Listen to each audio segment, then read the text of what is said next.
नमस्कार। मैं राकेश वर्मा आप सभी का स्वागत करता हूं आपके अपने परिवार एसएन गुरुकुल पर। बिहार में नियोजित शिक्षकों को राज्यकर्मी का दर्जा प्रदान करने हेतु क्षमता परीक्षा का आयोजन किया गया।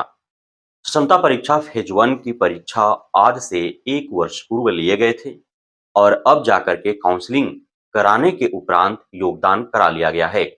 लेकिन अब भी जो नियोजित शिक्षक से विशिष्ट शिक्षक बने हैं, उनका जनवरी माह का वेतन उन्हें मिल पाएगा अथवा नहीं, इस पर संशय बना हुआ है। इसके पीछे का मुख्य कारण यह है कि आप सभी को ज्ञात है, बीपीएससी शिक्षक जो राज्य कर्मी हैं, उन्हें प्राण नंबर जनरेट होने के उपरांत ही वेतन मिल पाया था। तो अब लाजिमी सी बात है कि जब नियोजित शिक्षक भी राज्यकर्मी का दर्जा पा चुके हैं, तो जब तक उनका प्राण नंबर जनरेट नहीं होगा, तब तक उन्हें वेतन नहीं मिल पाएगा। दिसंबर माह का वेतन तो जनवरी में उन्हें प्रदान कर दिया गया था, लेकिन जनवरी माह का वेतन फरवरी के प्रथम हफ्ता में उन्हें मिल ही पाएगा, यह कह पाना मुश्किल सा दिख रहा है। जनवरी माह का वेतन उन्हें राज्य कर्मी के तौर पर मिलना है, इसलिए कि 1 जनवरी 2025 से 7 जनवरी 2025 तक ही, अर्थात जनवरी के प्रथम हफ्ता में ही पूरे राज्य भर के जितने भी विशिष्ट शिक्षक बने हैं, उन सभी ने योगदान ले लिया है। तभी से लेकर के अब तक प्राण नंबर जनरेट करवाने हेतु वे प्रयासरत है, लेकिन अब भी वे सफल नहीं हो पाए हैं। पूरे बिहार भर के हजारों विशिष्ट शिक्षकों ने ऑनलाइन आवेदन भी कर रखा था, लेकिन वे सारे आवेदन अब रद्द किए जा चुके हैं। अब पुनः सभी को दोबारा से आवेदन करना है। पूर्व में विशिष्ट शिक्षकों को ज्ञात ही नहीं था कि आखिर आवेदन उन्हें किन पदाधिकारी के समक्ष करना है, और किसी ने डीओ के समक्ष किया, किसी ने डीपीओ के समक्ष किया। अब जाकर के जो पत्र निकाला गया है, उसमें पूरे बिहार भर के 534 प्रखंड के प्रखंड शिक्षा पदाधिकारी को यह जिम्मेदारी सौंपी गई है। अब विशिष्ट शिक्षकों को अपना प्राण नंबर जनरेशन हेतु अपने प्रखंड के प्रखंड शिक्षा पदाधिकारी के समक्ष आवेदन करने होंगे। हालांकि यह आवेदन ऑनलाइन होता है। ऑनलाइन आवेदन करने के उपरांत वह बीओ के लॉगिन में खुलेगा, बीओ अप्रूव्ड करेंगे, उसके बाद ही प्राण नंबर जनरेट हो पाएगा। इस पूरे प्रक्रिया में हफ्ता 10 दिन तो अवश्य ही गुजर जाएंगे, और आप सभी यह भली भांति जानते हैं कि जनवरी माह लगभग समाप्त हो चुका है। तो जब हफ्ता 10 दिन पूरे प्रक्रिया में गुजर जाएंगे, मतलब साफ है कि फरवरी के प्रथम वीक में तो कम से कम जनवरी माह का वेतन विशिष्ट शिक्षकों को नहीं मिल पाने का काफी अत्यधिक उम्मीद है। अब विशिष्ट शिक्षकों को थोड़ा वेतन के लिए भी इंतजार करना पड़ेगा। कब तक करना पड़ेगा? जब तक कि उनका प्राण नंबर जनरेट नहीं हो जाता है। जैसे ही प्राण नंबर जनरेट होगा, सभी को विशिष्ट शिक्षक अर्थात राज्य कर्मी के तौर पर जनवरी माह का वेतन उनके खाते में प्रदान कर दिए जाएंगे शिक्षा विभाग के द्वारा।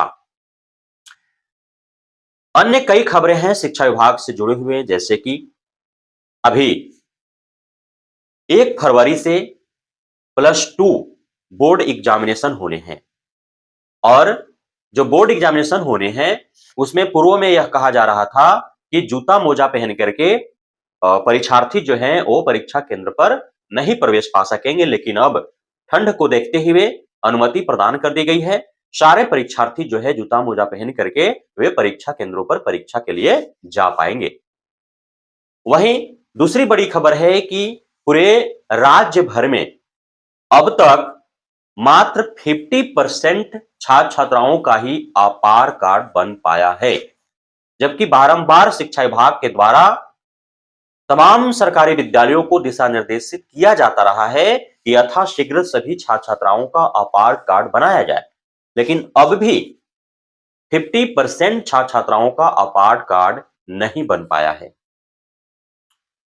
एक और बहुत बड़ी खबर शिक्षा विभाग से जो निकल करके यह आ रही है कि पूरे राज्य भर में 117 ऐसे विद्यालय हैं जहां पे शिक्षकों की संख्या लगभग 600 है, लेकिन इन 117 विद्यालयों जहां पर लगभग 600 शिक्षक शिक्षिकाएं कार्यरत हैं, उन विद्यालयों के पास भवन भी है, कमरे भी हैं, संसाधन भी हैं, बावजूद इसके वहां पे छात्र छात्राओं का शून्य नामांकन है, अर्थात छात्र छात्राएं वहां हैं ही नहीं। अब इसके पीछे क्या कारण है? इसकी सूचना शिक्षा विभाग और शिक्षा मंत्रालय इकट्ठा कर रही है, उसके बाद उस पर कार्रवाई करेगी। और हैरान कर देने वाली बात यह है कि पिछले 1 वर्ष जो के पाठक जैसे शख्स एसीएस का दौर रहा, उस दरमियान ऐसे विद्यालयों की संख्या पूरे राज्य भर में बढ़ी है, घटी नहीं है, बढ़ी है।